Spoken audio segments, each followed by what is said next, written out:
26 তারিখে যারা কোটিপতি হওয়ার স্বপ্ন দেখছো, তোমাদের উদ্দেশ্যে আমি একটা মেসেজ ড্রপ করতে চাই। শোনো ভাই, অলওয়েজ মাথায় রাখবে, early success is a scam.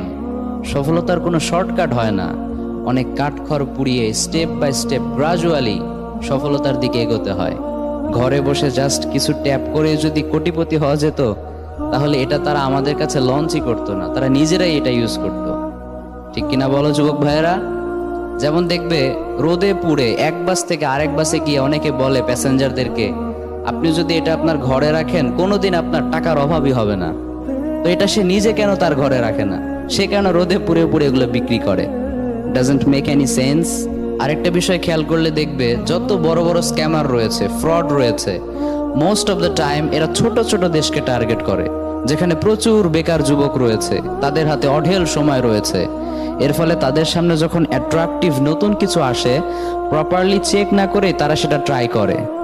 Most of the time তাদের ইন্টেনশন এমন থাকে যে ট্রাই করে দেখি না, যদি লাইগা যায়, যদি লাইগা যায়, না পেলে নাই, বাট যদি লাইগা যায় তাহলে তো আঙুল ফুলে কলা গাছ। বাট তারা এটা খেয়ালই করে না যে 1-2 সপ্তাহ আমি কোন জিনিসটার পেছনে সময় ওয়েস্ট করলাম, আমার এই সময়ের কি কোনোই মূল্য নেই। এটা আমরা না বোঝার কারণে আজকে আমরা এতটা পিছিয়ে।